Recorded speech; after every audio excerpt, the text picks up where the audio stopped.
Entramos en el estudio de la segunda porción del libro de Levítico, que comprende del capítulo 6 versículos 1 al capítulo 8 versículos 36, y que lleva por nombre, Tzab.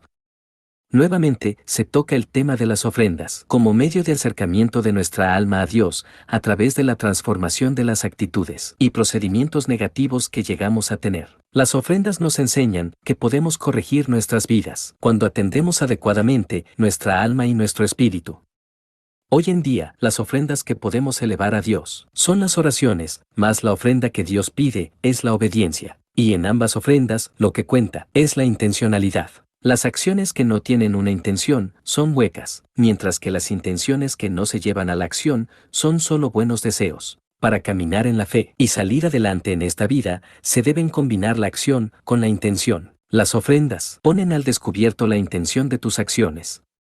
Por otra parte, está el fuego encendido sobre el altar, que no se debe de apagar. Eso nos enseña a que diario practiquemos la obediencia a los mandamientos como método para vivir bien. Pero aquí el problema es que la gente se preocupa más por ser eficientes con sus jefes o con sus clientes que con Dios. Pero, ¿cómo se puede ser eficiente ante Dios? Tomando decisiones basadas en la Torá, y así provocar resultados positivos en los demás.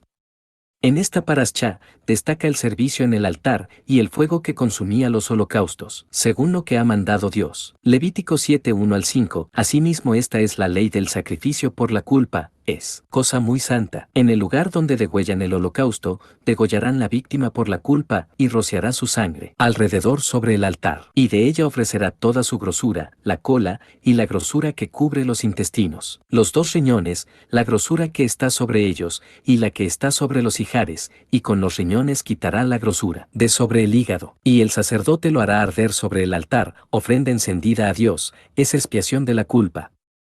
Aquí comienza diciendo que la ley del sacrificio por la culpa es cosa muy santa, pero ya antes, dentro de esta misma parashá, Dios le había hecho saber a los sacerdotes que esta ofrenda es cosa santísima. Levítico 6:25 habla a Aarón y a sus hijos, y diles, esta es la ley del sacrificio expiatorio, en el lugar donde se degüella el holocausto, será degollada la ofrenda por el pecado delante de Dios, es cosa santísima. Pero entonces, aquí aparece un misterio intrigante. Si los sacrificios en el altar tienen el nivel de ser muy santos, santísimos, porque no aparece ninguna referencia a los sacrificios, ni en los 10 mandamientos, ni en el libro del pacto. Y por si fuera poco, uno de los grandes profetas escribe algo desconcertante. Jeremías 7:21-22, así ha dicho el Señor de los ejércitos, Dios de Israel, añadid vuestros holocaustos sobre vuestros sacrificios, y comed la carne, porque no hablé yo con vuestros padres, ni nada les mandé acerca de holocaustos y de víctimas, el día que los saqué de la tierra de Egipto.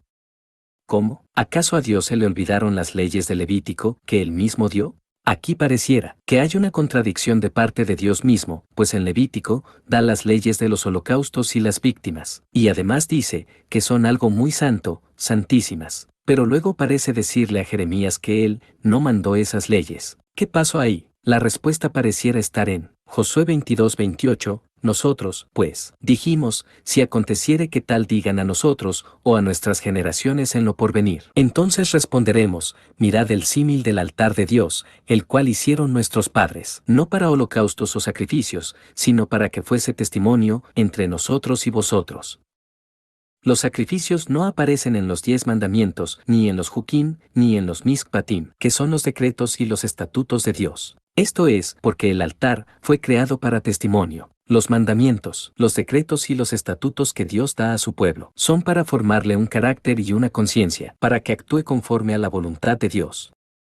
El problema es que la gente rechaza actuar conforme al criterio de Dios y se guían bajo su propio criterio. Jeremías 7:23-24, mas esto les mandé, diciendo, escuchad mi voz y seré a vosotros por Dios, y vosotros me seréis por pueblo, y andad en todo camino que os mande, para que os vaya bien. Y no oyeron ni inclinaron su oído, antes caminaron en sus propios consejos, en la dureza de su corazón malvado, y fueron hacia atrás y no hacia adelante. De lo que se trata todo es de la formación del carácter de Dios en cada uno de nosotros, de que tú tengas el carácter y el criterio de Dios como testimonio de tu relación con Dios. En el capítulo 18 del primer libro de los Reyes, se narra el enfrentamiento entre los profetas de Baal y Elías, el profeta de Dios. Aquí se nos muestra un pueblo que sabía que Adonai era su Dios, pero que se revolcaba en la idolatría a Baal. Pero destaca lo que dice en el siguiente versículo, Primera de Reyes 18:21, y acercándose Elías a todo el pueblo, dijo, ¿hasta cuándo claudicaréis vosotros entre dos pensamientos? Si Adonai es Dios, seguidle, y si Baal, id en pos de él. Y el pueblo no respondió palabra. Es lo mismo que sucede hoy en día, que sabemos quién es el Dios único, santo y verdadero, pero nos revolcamos en las costumbres y las tradiciones del mundo y vamos a la moda. Y nuestra excusa es que todo el mundo lo hace, es que todo el mundo lo dice. Y pues si todo el mundo lo dice, y todo el mundo lo hace, pues yo también. Así es como justificamos nuestra infidelidad a Dios. Y delante de Él, eso es vomitable. Apocalipsis 3:15-17, yo conozco tus obras, que ni eres frío ni caliente. Ojalá fueses frío o caliente, pero por cuanto eres tibio, y no frío ni caliente, te vomitaré de mi boca. Porque tú dices, yo soy rico, y me he enriquecido, y de ninguna cosa tengo necesidad, y no sabes que tú eres un desventurado, miserable, pobre, ciego y desnudo. Elías se había quedado solo en su fe, pero Dios consumió el sacrificio de su altar, dando testimonio de lo que es correcto y verdadero, mientras que los profetas de Baal terminaron degollados. Como lo vimos en el versículo de Levítico 7, en el servicio del altar se quitaba la grosura y se separaba la grasa de los holocaustos. Y justamente en nuestro cuerpo, que es templo de Dios, tenemos un órgano que hace exactamente lo mismo. Secreta la bilis que permite transportar desechos y descomponer las grasas, es el hígado. El hígado es el altar de nuestro cuerpo y es donde se mueve nuestro carácter. Por eso, cuando traemos una ofrenda para expiación del pecado o la ofrenda por la culpa, nos estamos poniendo de acuerdo con Dios, llamándole pecado a lo mismo que Él le llama pecado. Así estamos alineando nuestro carácter al criterio de Dios. Y esa es la ofrenda muy santa, santísima, que podemos ofrecerle a Dios. Que su voluntad sea también nuestra voluntad.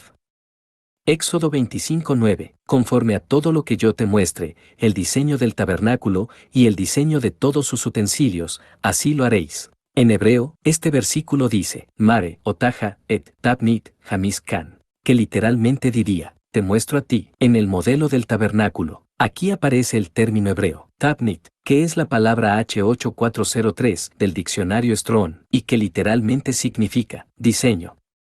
Este término lo volvemos a ver en Deuteronomio 4:16, para que no os corrompáis y hagáis para vosotros escultura, imagen de figura alguna, efigie de varón o hembra. En hebreo, Tabnit, Sahar, On, Nekeba, efigie de varón o de hembra. ¿Qué significa todo esto? Torah, Tabnit, Shel, Nefesh. La Torah es el modelo del alma.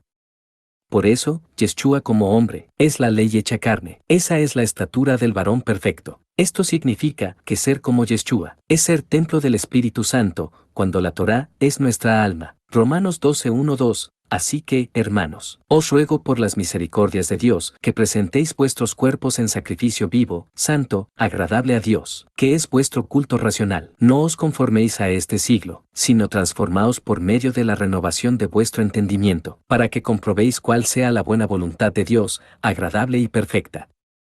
Entonces, el misterio espiritual del altar lo podemos definir con los siguientes versículos. Apocalipsis 16:7. También oía a otro, que desde el altar decía, ciertamente, Señor Dios Todopoderoso, tus juicios son verdaderos y justos. Éxodo 20:24, altar de tierra harás para mí, y sacrificarás sobre él tus holocaustos y tus ofrendas de paz, tus ovejas y tus vacas, en todo lugar donde yo hiciere que esté la memoria de mi nombre, vendré a ti y te bendeciré. Génesis 2:7, entonces el Señor Dios formó al hombre del polvo de la tierra, y sopló en su nariz aliento de vida, y fue el hombre un ser viviente. Si unimos las perlas, podemos entender que el cuerpo del hombre es el altar de tierra, el fuego permanente es la voluntad del hombre, y el alma es el conocimiento de Torah que aplicas a tu vida. El concepto de los sacrificios con animales trata de transferir el alma animal a un estado de divinidad, como un símbolo práctico de que el hombre puede transformar sus instintos, controlarlos y doblegarlos, sometiéndolos para servir a Dios.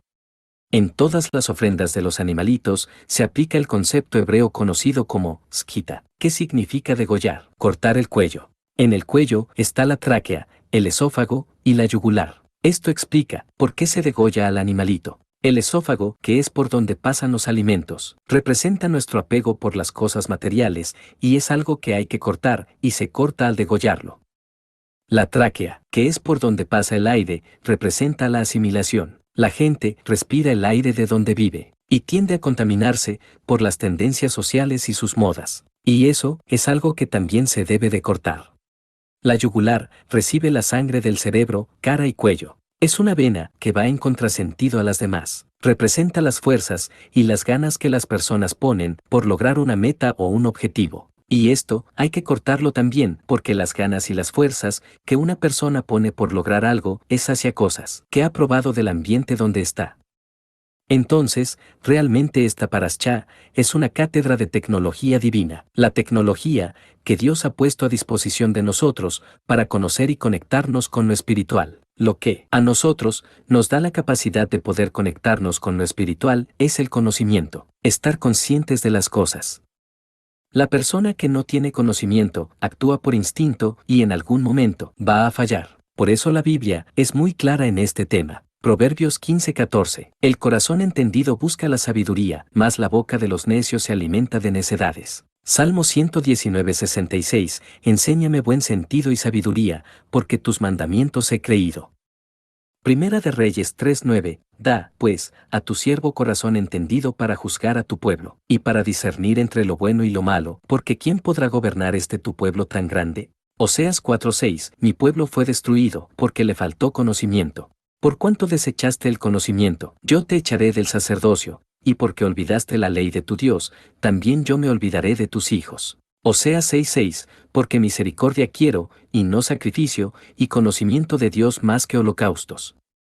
Lo peor en lo que puede caer una persona de fe es en actuar de manera autómata, por imitación a lo que los demás hacen. Pero cuando cumplimos un mandamiento, conociendo de qué se trata, estamos haciendo las acciones espirituales necesarias para relacionarnos con Dios. Levítico 6:8-9. Habló aún Dios a Moisés, diciendo, manda a Aarón y a sus hijos, y diles, esta es la ley del holocausto, el holocausto estará sobre el fuego encendido sobre el altar toda la noche. Hasta la mañana, el fuego del altar arderá en él.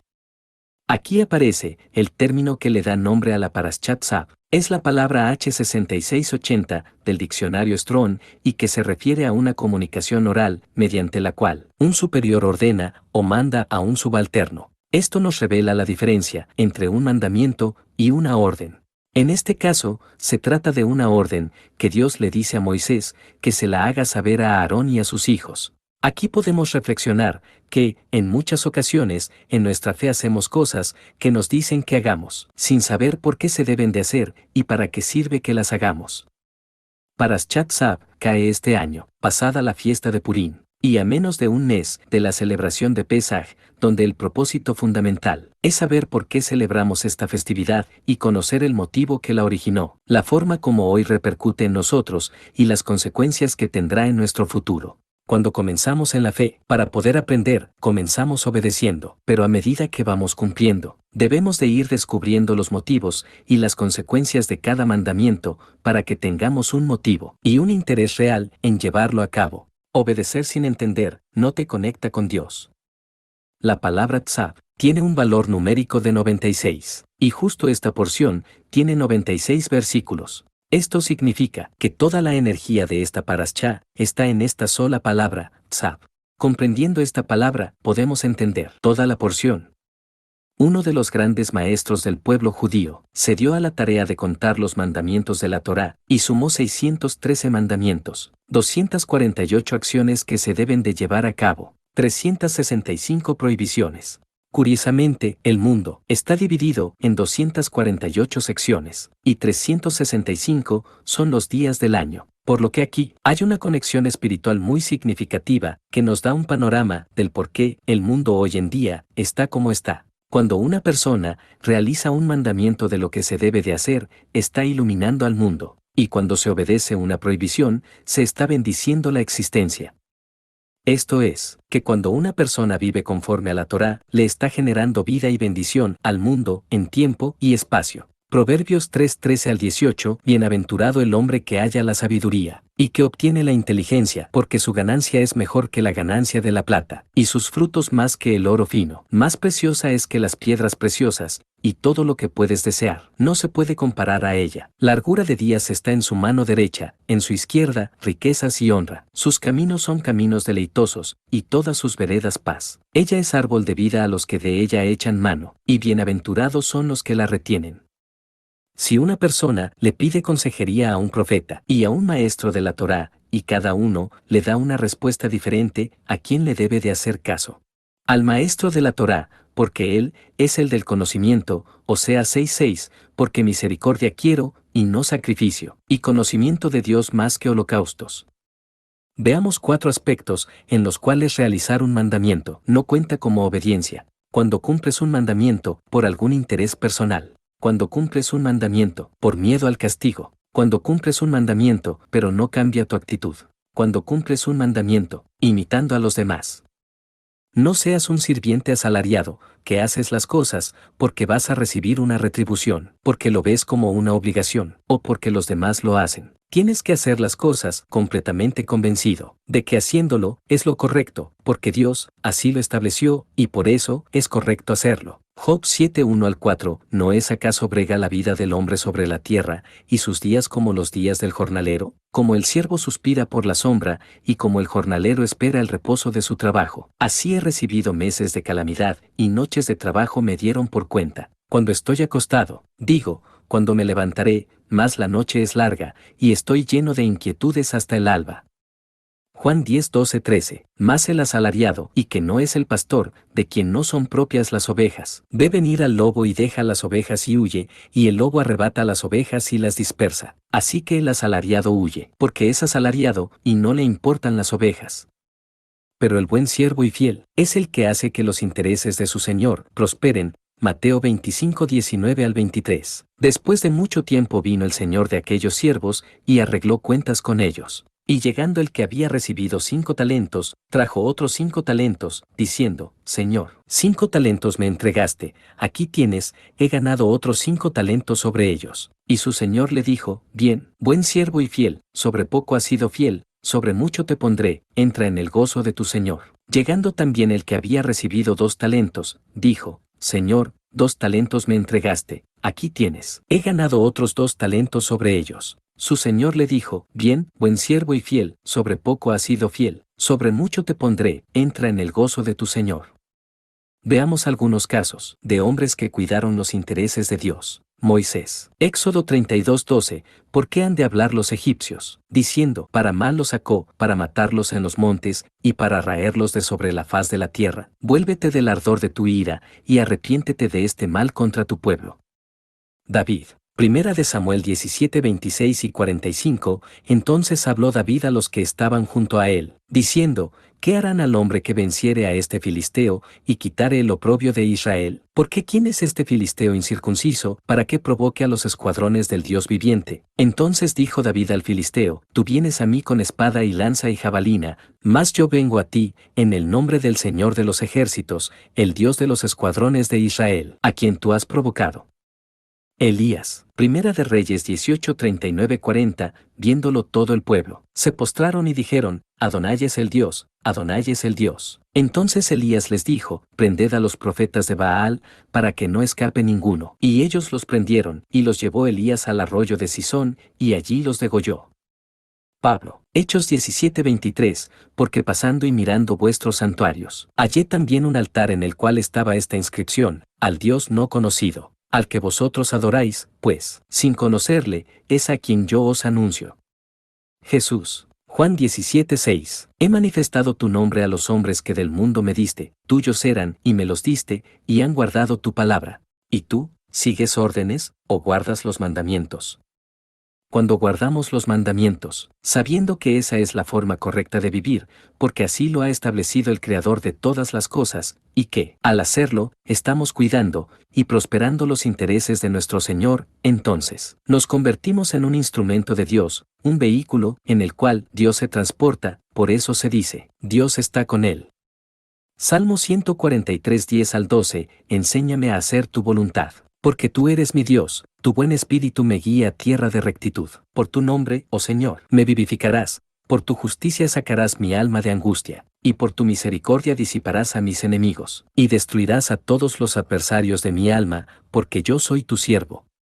Cuando una persona dedica su vida para vivirla, según las instrucciones de Dios, hace que la voluntad de Dios sea su voluntad. Entonces, esa persona vivirá segura y en paz porque se vuelve el siervo de Dios. Porque así lo ha establecido Dios en su palabra. Y en su palabra está su presencia.